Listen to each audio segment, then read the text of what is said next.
நீராம்பரி நாராயணி நமஸ்தே. இந்த கிரக பிரசஸ்த பகுதி 1ல சொன்னோம்.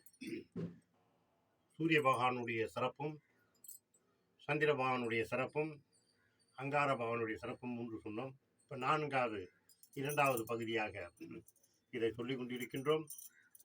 புதன் பகவான், புதன் யார் என்ற தேவேந்திரன், அவருடைய அவதார பிரசாரமாக இந்த புதன் பகவானுடைய சிறப்பை நாம் போற்றார். புதன் அப்படின்ற ஒரு நல்ல காரியம், பெண்ணு கிடைச்சாலும் புதன் கிடைக்காது என்று ஆதி காலத்திலே அதனுடைய பழமொழி உண்டு. ஆனால் இந்த புதனுடைய சிறப்பு ஒரு நல்ல காரியங்கள் எல்லாம் செய்யலாம். அந்த புதன் பகவானை நாம் போற்றி வழிபட்டால் இந்த காரியங்கள் எல்லாம் நல்ல காரியங்கள் நடக்கும். பிரியங்கு கழியட்சயம் ரூபேணா புதம் சௌலயம் சௌலய குணபேதம் தம்புதம் பிராணயம். இந்த புகனுடைய சிறப்பு என்னென்றால், இதமுற வாழ இன்னல்கள் நீக்கும் புதன் பகவானே உன் பொன்னடி போற்றி, பந்தருள்வாய் பன்னொழியானே உதவி அருளும் உத்தமனியை போற்றி, ஸ்ரீ புதகாயத்ரி ஓம் கஜ தத்வயா வித்வகா சுக அஷ்ட திமாட்சி தன்னோ புதா பிரதோஷயாத். இந்த புகனுடைய சிறப்பை நம்மை போற்றினால் இதை காலையில் 5 முறை, 9 முறை, 11 முறை, அப்படி நம்ம மனசில் எப்படி படுகிறதோ அப்படி இந்த புதன் பகவானை பற்றால் எல்லா நன்மைகளும் கிடைக்கும். நம்ம இருந்த தீமைகள் மறைந்து அருள் புரியப்பட்ட இந்த புதன் பகவானுடைய திருடியை போற்றி, அடுத்ததாக குரு பகவான் வியாழ பிரஸ்பதி வியாழக்கிழமை போற்றப்பட்ட குரு பகவான், அந்த குரு பகவான் தட்சிணாமூர்த்தியை அணுகலாம், விநாயக பெருமானையும் அணுகலாம். குருவாக அவர் நமக்கு வேண்டிய பொருளாதாரத்தை தந்து நம் துன்பத்தை எல்லாம் காத்திடும். தேவனஞ்சரி சிஞ்சசா குரு கஞ்சனா சன்னிபம் புத்திபுதம் திருலோஷகம் தானமோமி பிரஸ்பதிபம். குரு பகவானே, குணமிகும் வாழ குரு பகவானே, மனமுடன் வாழ மகிழருள்வாய், பிரஸ்பதி வேட பத குரு நேசா கிரகதோஷமன்றி காட்சி தருள்வாய்.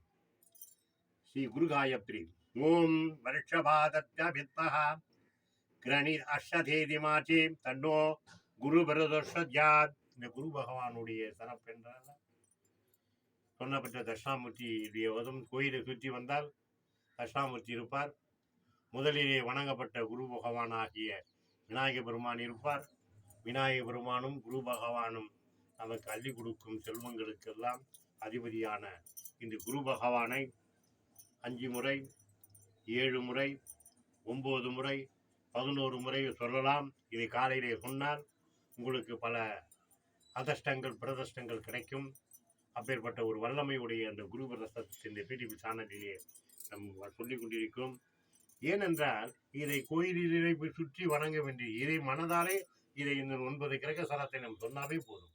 ஆனால் இதுக்கு நம் மனசார நம்ம ஒரு சிறு கல், ஒரு கல், அந்த ஒரு கல்லை வச்சு, சின்ன கல் ஒரு கல்லை வச்சு, இதுதான் சூரிய பகவான், இதுதான் அந்த மந்திரம் சொல்லும்போது அந்த உடைய சிறப்பு. இது 9 கல் தான் வச்சு சொல்லணும்னு அவசியம் கிடையாது. இதுதான் மனம்தான். அப்பேற்பட்ட ஒரு வல்லமையுடைய குரு பகவானுடைய சிறப்பை சொன்னோம். அடுத்ததாக சுக்கிர பகவான் வெள்ளிக்கிழமை கும்பிடப்பட்டும். சுக்கிர பகவான் குபேர ரூபனுடையவன் தான் சுக்கிரன். சுக்கிர தசை அடிக்கப்பட்டது என்று சொல்கிறார்கள். அந்த சுக்கிர தசை நமக்கு வேண்டுமென்றால் அவனுடைய அனுகிரகம் வேண்டும். அந்த அனுகிரகம் வேண்டும் என்றால் நம்மை இந்த திருநாமத்தை சொல்ல வேண்டும். ஸ்ரீமகுந்தும் ரிலபம் ஜஜ்ஜனம் பபாம் குரும் சர்வசஸ்திர பக்ரதரம் பர்வகம் பிரணயம். சுக்கிரனே, சுக்கிரமூர்த்தியே, சுபமிகும் ஆவாய், வக்கிரமின்றி வரமிகும் தருள்வாய், வெள்ளி சுக்கிரா வித்தகா வெந்தா அள்ளி கொடுப்பாய் அடியார்களுக்கே. குரு ஸ்ரீ சுக்கிர காயத்ரி ஓம் தட்சா வித்வகா துர்மத்தஹேதி மாச்சி தன்னோ சுக்கிர பிரதோஷயா குபேரா. இந்த குபேரனுடைய அருள் வேண்டுமென்றால் ஒரு நாளை காலையிலே தான் இது சொல்றேன். ஒரு நாளைக்கு சொன்ன, ஒரு வேளை சொன்ன விட போதும், இல்லை 3 வேளைக்கு சொன்னாலும் போதும். 5 தடவை, 7 தடவை, 9 தடவை, 11 தடவை இங்கே குபேரனுடைய திருநாமத்தை சொன்னால் உங்களுக்கு சபல ஐஸ்வர்யம் பாக்கியங்கள் கிடைக்கும். இது உண்மை, இது நிகர். இது 2வது பகுதியாக சொன்னோம். 3வது பகுதிக்கு போவோம். ஓம் தி ஆதிசக்தி நீலாம்பரி நாராயணி நமஸ்துதே நமஸ்துதே நமஸ்துதே. லைக் பண்ணுங்க, ஷேர் பண்ணுங்க, கமெண்ட் பண்ணுங்க, சப்ஸ்கிரைப்